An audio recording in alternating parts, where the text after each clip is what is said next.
জয় যিশু। প্রিয় ভাই বোন, আমি তোমাদের কাছে সুন্দর গল্প নিয়ে এসেছি।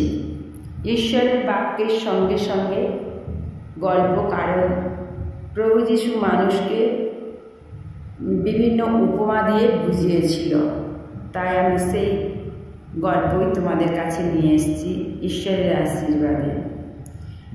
একজন ব্যক্তি ওষুধ ভেবে বিষ পান করে এবং অসুস্থতার পরিবর্তে সে কবরস্থানে গিয়ে পৌঁছায়। কত দুঃখজনক ঘটনা এটি।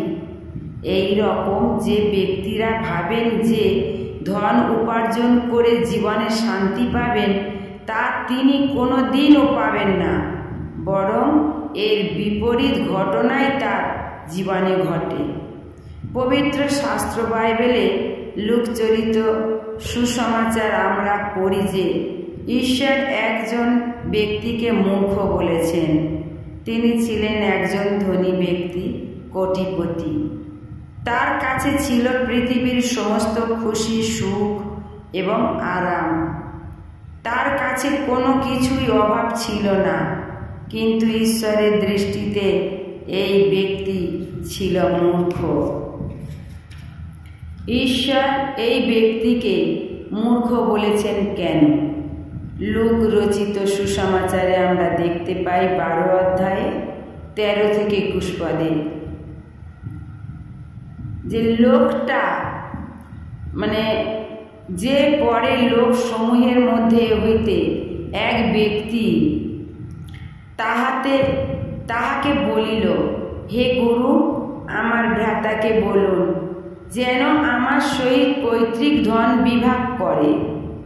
কিন্তু তিনি তাহাকে কহিলেন, মনুষ্য তোমাদের উপরে বিচারকর্তা বা বিভাগকর্তা করিয়া আমাকে কে নিযুক্ত করিয়াছে? পরে তিনি তাহাদিগকে বলিলেন, সাবধান, সর্বপ্রকার লোভ হইতে আপনাদিগকে রক্ষা করিও, কেননা উপচিয়া পড়িলেও মনুষ্যের সম্মতিতে তাহার জীবন হয় না। আর তিনি তাহাদিগকে এক দৃষ্টান্ত কহিলেন, একজন ধনবানের ভূমিতে প্রচুর শস্য উৎপাদন হয়েছিল। তাহাতে সে মনে মনে বিবেচনা করিতে লাগিল, কি করি, এত ধন সম্পত্তি, আমার শস্য তো রাখিবার জায়গা নেই, স্থান নেই।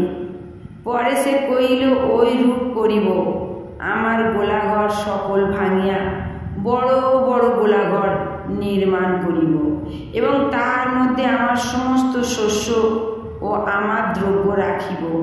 আর আপন প্রাণকে বলিব, প্রাণ, বহু বৎসরের নিমিত্ত তোমার জন্যে অনেক দ্রব্য সঞ্চিত আছে, বিশ্রাম করো, ভোজন পান করো, আমোদ প্রমোদ করো। কিন্তু ঈশ্বর তাহাতে কহিলেন, হে নির্বোধ, অর্ধরাত্রিতেই তোমার প্রাণ তোমাতে হইতে দাবি করিয়া লওয়া হইবে। তবে তুমি এই যে আয়োজন করিলে, এই সকল কাহার হইবে? যে কেউ আপনার জন্য ধন সঞ্চয় করে এবং ঈশ্বরের উদ্দেশ্য নয়। এইখানে ঈশ্বর এই ধনবানকে মূর্খ বলেছেন। যে ব্যক্তি আত্মিক সত্যতা জানতে চেষ্টা করেন না এবং এই জীবনের পরে অনন্তকালীন জীবনের ব্যাপারে ভাবেন না এবং এর জন্য নিজেকে তৈরিও করে না, এই ব্যক্তি হচ্ছে বড় মূর্খ। তার জীবনে থাকে অসীম শূন্যতা। পবিত্র বাইবেল থেকে যে ভাগ আমরা দেখছি তার প্রথম ভাগের উপর নজর দিন।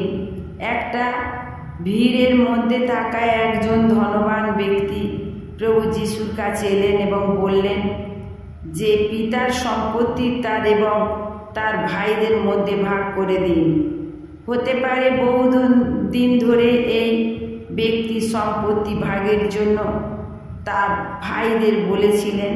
তার মাথায় শুধু ধনের চিন্তাই ছিল। আর এখন সে প্রভু যিশুর সাহায্য চাইছেন। ধন দৌলত সম্বন্ধে যাহাদের জন্য যিশুর কাছে এসেছে, তিনি দেখলে যিশু একজন ভালো মানুষ। তিনি প্রচার করেন, অসুস্থকে সুস্থ করেন, হাজার মানুষ প্রতি মুহূর্তে তাকে ঘিরে রাখে। তিনি সবার দৃষ্টিতে ধন্য, এই জন্য ভাগের ব্যাপারেও তার সাহায্য নেওয়া ভালো হবে। আমাদের মধ্যে অনেক সময় ঝগড়াঝাটি হয় এবং আমরা পুলিশ ডাকার পরিবর্তে সমাজের কোনো সম্মানীয় ব্যক্তির কাছে যাই, তাদের পরামর্শ নিই, কারণ খরচা ছাড়াই আমাদের কাজ সম্পন্ন হয়ে যায়। এই রকমই একজন ব্যক্তি ছিলেন যিনি যিশুর কাছে এসেছিলেন। এটা আমরা লুক 12:1 দেখি। এতে যে যাহার মানুষের ভিড় লেগেছে, এমনকি একজন আর একজনের উপর পড়ে যাচ্ছে। ওই জায়গায় প্রভু যিশুর চারিদিকে হাজার মানুষের ভিড় ছিল। ওই জায়গায় প্রভু তাদের আত্মিক উপদেশ দিচ্ছিলেন আর গুরুত্বপূর্ণ আলোচনা চলছিল।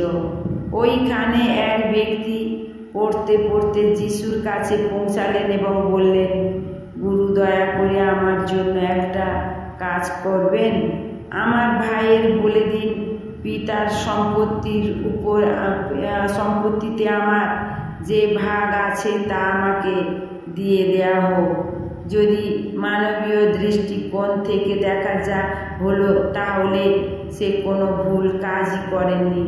কিন্তু প্রভু যিশু তাকে উত্তর দিলেন এবং বললেন, হে মানুষ, কে আমাকে তোমার বিচারক এবং ভাগ করে দেওয়ার জন্য নিযুক্ত করেছে? এই প্রশ্নের পিছনে গড়রাজি এবং খুশি ননা হওয়া লুকিয়েছিল। মাঝখানে একটা বিষয় বলতে চাই। আরও কিছু ব্যাপারে প্রভু রাগ করেছিলেন। একবার যখন সে মন্দিরে যাচ্ছিল, তখন সে দেখল মন্দিরের বাইরে মানুষের ভিড় ছাগল এবং পায়রা বিক্রি করছে। যেখানে প্রার্থনা এবং আরাধনা হওয়া উচিত ছিল, জায়গাটা পরিণত হয়েছিল ব্যবসা কেন্দ্রেও।